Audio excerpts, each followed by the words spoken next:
पापी लोगों को पाप करते देख भगवान चुप क्यों रहते हैं। कई सदियों पहले की एक कहानी है। एक गांव था। उस गांव में भगवान विष्णु का एक बहुत ही सुंदर मंदिर बना हुआ था। मंदिर की देखभाल के लिए उसी गांव का एक व्यक्ति पुजारी के काम में लगा हुआ था, जो सुबह शाम मंदिर की साफ सफाई करता था और दोनों समय स्नान कर भगवान की पूजा अर्चना करता था। वो पुजारी बहुत ही निर्धन और दुखी था। मंदिर पर आने वाले श्रद्धालुओं द्वारा उसे जो कुछ दान दक्षिणा दी जाती थी, उसी से अपने परिवार का गुजारा किया करता था। मंदिर परिसर में काम करते करते वो अपनी जिंदगी से जुड़ी निजी शिकायतें भगवान की प्रतिमा के सामने खड़ा होकर करता रहता था। कभी घर की बातें, कभी परिवार की बातें, कभी दुनियादारी की बातें। एक दिन की बात है, वह भगवान की प्रतिमा के सामने खड़ा होकर कुछ शिकायतें भगवान से कर रहा था कि हे भगवान, आपकी जिंदगी कितनी आरामदायक है। आप तो बस मंदिर में एक जगह आराम से खड़े रहते हैं और लोगों की प्रार्थनाएं सुनते रहते हो। तभी आपको लड्डुओं का भोग लगाया जाता है। तरह तरह के पकवान भी आपको यही खड़े खड़े खाने को मिलते रहते हैं। तुम्हारा जीवन कितना आसान है और मेरी जिंदगी कितनी कठिन है। छोटी सी जिंदगी है, उसमें हजार तरह की परेशानियां भरी पड़ी है, हजार तरह की दिक्कतें हैं। दिन भर कड़ी मेहनत करता हूँ, तब कहीं जाकर 2 समय का खाना मैं अपने परिवार के लिए जुटा पाता हूँ। पापी पाखंडियों को देखो, देर रात बुरे कर्मों में रहते हैं, फिर भी मौज की जिंदगी जीते हैं। हे भगवान, यदि मेरी जिंदगी भी आपकी तरह होती तो मेरा जीवन कितना खुशहाल होता।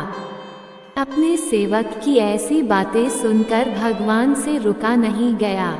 मूर्ति में से बाहर आकर प्रकट होकर कहने लगे, बेटा, तुम गलत सोच रहे हो। तुम जैसा सोच रहे हो वैसा नहीं है। दूर से देखने पर सबका जीवन अपने जीवन से अच्छा दिखाई पड़ता है। जब हमें उसकी वास्तविक जिंदगी का पता चलता है, तब समझ में आता है कि यह तो मुझसे भी गया गुजरा जीवन जी रहा था। तुम मेरी जिंदगी को आसान समझ रहे हो, मेरा जीवन उतना आसान नहीं है जितना तुम समझ रहे हो। मुझे भी बहुत सारी चीजें देखनी पड़ती है, बहुत सी व्यवस्था बनानी पड़ती है, बहुत सी चिंताएं लगी पड़ी है। अच्छे के साथ अच्छा कैसे हो और बुरे के साथ बुरा कैसे होगा, ये सब सोचना पड़ता है। कोई किसी असहाय को सताता है, कोई पीड़ित को पीड़ित करता है, तो उसकी रक्षा करनी पड़ती है। मेरी जिम्मेदारी को जिस दिन तुम समझ जाओगे, उस दिन तुम्हें मेरी मेहनत के बारे में भी पता चल जाएगा। इतना आसान नहीं है भगवान बनना। जिस तरह मनुष्य पिता बनकर अपनी संतान के प्रति अपने दायित्व को निभाता है, उनके दुख सुख अच्छे बुरे का ख्याल रखता है, उसी तरह मुझे भी तुम सबका ख्याल रखना पड़ता है। इतनी सारी जिम्मेदारियों को एक साथ निभाना आसान काम नहीं है। भगवान की बात सुनकर भक्त बोला, हे भगवान, ये आप कैसी बातें कर रहे हैं। आपका काम तो सचमुच में बड़ा आसान है। जिस तरह पूरे दिन आप खड़े रहते हैं, उसी तरह मैं भी पूरे दिन खड़ा रह सकता हूँ। इसमें क्या बड़ी बात है। भगवान बोले, बेटा, मैं फिर कहता हूँ तुम नहीं कर पाओगे।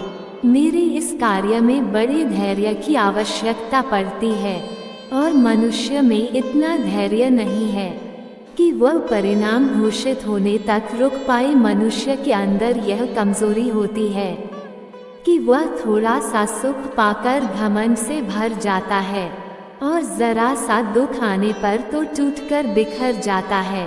वह अपने धैर्य को बनाकर नहीं रख पाता। भक्त बोला, अगर ऐसी बात है तो आप मुझे एक दिन के लिए अपनी जिंदगी जी लेने दीजिए, फिर आप जैसा कहेंगे मैं वैसा ही करूँगा। भगवान ने पुजारी को बहुत समझाया, पर वह बड़ा जिद्दी था। उसने भगवान की एक नहीं मानी। भगवान ने भी सोचा कि चलो मैं इसे एक दिन के लिए अपनी जिंदगी दिए देता हूँ। कुछ लोगों पर उपदेशों का प्रभाव नहीं पड़ता है, वे संसार के थपेरे खाकर ही सही राह पकड़ते हैं। भगवान ने कहा, ठीक है बेटा, एक दिन के लिए मैं तुम्हें भगवान बनाता हूँ और तुम्हारी जिंदगी मैं जीता हूँ, फिर देखते हैं कि तुम मेरा काम किस ढंग से करते हो। और हाँ, मेरी जिंदगी जीने के लिए तुम्हें कुछ शर्तों का पालन करना होगा। पुजारी बोला, हे भगवान, मैं तुम्हारी सारी शर्तें मानने को तैयार हूँ, बताइए क्या है वह शर्तें। भगवान बोले, मंदिर में रोजाना बहुत से लोग आएंगे और जाएंगे, जिसमें अच्छे भी लोग होंगे और बुरे भी, क्योंकि भगवान पर तो सबका ही अधिकार होता है। भगवान बोले, बेटा, जब तुम भगवान बनकर मेरे स्थान पर खड़े हो तो तुम्हें अच्छा कहने वाले लोग भी आएंगे और बुरा कहने वाले भी आएंगे, तो फिर तुमको चुपचाप उनकी बातें सहन करनी है और धैर्य के साथ उनकी बातों को सुनना है और उनके अच्छे बुरे कर्मों को देखना है। तुम्हें अपनी तरफ से कुछ भी नहीं कहना है, चाहे कुछ भी हो जाए। पुजारी ने कहा, ठीक है भगवान, मुझे तुम्हारी सारी शर्तें मंजूर है। भगवान ने उस पुजारी से एक दिन के लिए जिंदगी बदल ली। एक दिन के लिए उसे भगवान बनाकर मूर्ति में विराजमान कर दिया और स्वयं सेवक बनकर मंदिर की सेवा करने लगे। जब 1-2 घंटे का समय बीता तो क्या देखते हैं कि शहर का एक धनी सेठ उस मंदिर में माथा टेकने के लिए आता है और भगवान के आगे हाथ जोड़कर प्रार्थना करता है, हे ईश्वर, मैंने करोड़ों रुपए लगाकर एक बहुत बड़ी फैक्ट्री का निर्माण कराया है। मुझे आप ऐसा आशीर्वाद दीजिए कि मेरी फैक्ट्री खूब तेजी से चलने लगे और मैं उससे खूब सारा धन कमाऊं। अपनी बात कहने के बाद माथा टेकने के लिए नीचे झुका तो उसकी जेब से पैसों से भरा बटुआ निकलकर जमीन पर गिर पड़ा। उसे अपना बटुआ दिखाई नहीं दिया, वह वहां से उठकर जाने लगा। उधर मूर्ति में विराजमान पुजारी यह सब देख रहा था। उसने देखा कि अरे, सेठ का बटुआ तो यहीं पर रह गया। एक बार को उसके मन में आया कि क्यों ना इस सेठ को आवाज लगाकर उसे कह दूं कि उसका पैसों से भरा हुआ बटुआ तो यही छूटा जा रहा है। लेकिन फिर उसे भगवान की बात याद आ गई कि भगवान ने कहा है कि चाहे अच्छा हो या बुरा तुम्हें बोलना नहीं है, तुम्हें सिर्फ उसे देखते रहना है। यही सोचकर भगवान बना हुआ पुजारी चुपचाप खड़ा देखता रहा। तभी उस मंदिर में एक बड़ा ही गरीब आदमी आता है। वो गरीब आदमी भगवान की प्रतिमा के सामने खड़ा होकर कहता है, हे भगवान, मैं बहुत गरीब आदमी हूँ। इस गरीबी में मैं बड़े दुख का जीवन जी रहा हूँ। परिवार का पेट पालना भी मुश्किल हो रहा है। घर में माँ बीमार है, उसके इलाज के लिए पैसे नहीं है, कहाँ से व्यवस्था करूँ, मुझे कुछ समझ नहीं आ रहा है कि आगे का जीवन कैसे चलेगा। आज मेरी जेब में बस 10 रुपये है, इससे तो ना तो एक समय का राशन आ पाएगा और ना माँ की दवाई। कुछ कृपा करे भगवान, जिससे मेरी जरूरतें पूरी हो जाए। इतना कहकर वो आदमी वहां से जाने को हुआ, तभी उसकी नज़र पैसों से भरे उस बटुए पर पड़ी। झट से उसने बटुआ उठा लिया और उसमें बहुत सारे पैसे देखकर वो मन ही मन खुश होने लगा और भगवान को धन्यवाद देने लगा और बोला, हे भगवान, आप वास्तव में बड़े दयालु हो। आपने मेरी प्रार्थना इतनी जल्दी सुन ली। अब इन पैसों से मैं अपने परिवार के लिए राशन की व्यवस्था करूंगा और माँ का इलाज कराऊंगा। भगवान को धन्यवाद देकर वहां से जाने लगा। उधर भगवान बनकर प्रतिमा में समाया हुआ पुजारी सोचने लगा कि अरे, ये बटुआ तो सेठ का है और ये गरीब आदमी उसे उठाए लिए जा रहा है। एक बार को तो उसके मन में आया कि आवाज देकर इसे बता दूं कि बटुआ उसका नहीं बल्कि सेठ का है जो वो लिए जा रहा है। लेकिन तुरंत ही उसे भगवान की वो बात याद आ गई, भगवान ने तो मुझे बोलने के लिए मना किया है। इसलिए वह चुपचाप बुद्ध बनकर खड़ा रहा। गरीब आदमी के जाने के बाद मंदिर में एक व्यक्ति और आता है। वह तीसरा व्यक्ति एक सैनिक था जो 1 महीने के लिए युद्ध पर जा रहा था। वो मंदिर में भगवान से प्रार्थना करने आया था कि उसकी यात्रा सुरक्षित रहे। 1 महीने के बाद सही सलामत अपने घर लौट आए। वो सैनिक प्रार्थना कर ही रहा था कि इतने में वही व्यापारी सेठ कुछ पुलिस वालों के साथ मंदिर में दाखिल होता है, जिसका पैसों से भरा बटुआ मंदिर में छूट गया था। सेठ ने पुलिस से कहकर उस सैनिक को पकड़वा दिया और बोला, साहब मेरे बाद मंदिर में यही व्यक्ति आया है, इसने ही मेरा बटुआ चोरी किया है। पुलिस वालों ने सैनिक को गिरफ्तार कर लिया और उसे पकड़कर ले जाने लगे।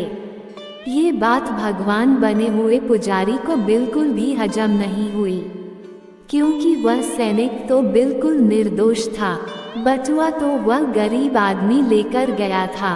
भगवान बने हुए पुजारी को अपने सामने होता यह अन्याय देखा नहीं गया। वह भगवान के बात को याद करके चुप रहना चाहता था, क्योंकि भगवान ने उसे बोलने के लिए मना किया था, लेकिन वह अन्याय को मौन रहकर देखना नहीं चाहता था। वह जानता था कि उसके चुप रहने का मतलब है कि एक बेकसूर आदमी को सजा हो जाएगी। उससे रुका नहीं गया और वो बोल ही पड़ा, हे सेठ, तेरा बटुआ इसने नहीं चुराया है। तेरा बटुआ तो इससे पहले मंदिर में आया एक गरीब आदमी चुरा ले गया है। मैं भगवान हूँ और मैंने सब कुछ देखा है।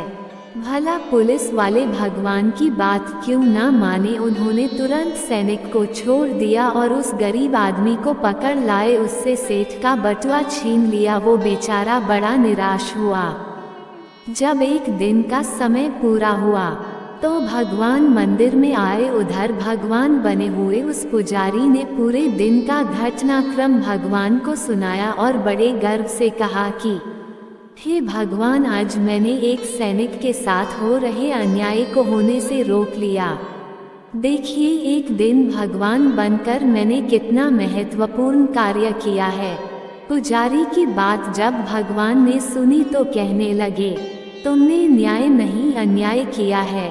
तुमने उस गरीब आदमी को पकड़वाकर उसके परिवार के मुंह से भोजन का निवाला छीना है। उसकी बीमार मां का इलाज होने से रोका है। ये तुमने बहुत बड़ा अन्याय कर दिया है। वो सेठ बड़ा अधर्मी था। उसने पाप कर्म करके करोड़ों की दौलत कमाई है।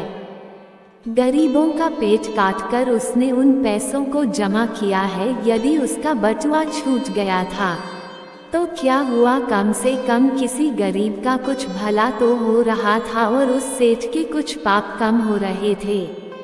तुमने उस सैनिक को बचाकर भी बहुत बड़ा न्याय किया है। वो सैनिक अपने राजा के साथ युद्ध में जाकर एक कमजोर देश का राज हड़पने वाला था। जानते हो उस युद्ध में कितने निर्दोष मारे जाएंगे। तुमने उसे बचाकर अन्याय किया है। पुजारी को भगवान की बात सुनकर बड़ा पश्चाताप हुआ। पुजारी कहने लगा, भगवान, मैं तो वही देख पा रहा था जो मेरी आंखों के सामने हो रहा था। उसके पीछे की सच्चाई कुछ और होगी, यह मैं नहीं देख पा रहा था। पुजारी कहने लगा, भगवान, दुनिया को सिर्फ आप ही चला सकते हैं, क्योंकि आप जीवन के हर पहलू को अच्छी तरह से देखभाल कर कार्य करते हैं। आप जो करते हैं अच्छा ही करते। गलत तो हम हैं जो जीवन की वास्तविकता को समझ नहीं पाते हैं, और जब हमारे साथ कुछ गलत हो रहा होता है तो उस समय हम अपना धैर्य खोकर आपको कोसने लगते हैं और आपको दोष देने लगते हैं। हम ये समझ नहीं पाते कि हमारे साथ हो रहे गलत कार्य में भी भगवान की कोई न कोई योजना छुपी हुई होती है, जो आगे चलकर हमारे लिए हितकारी साबित हो सकती है।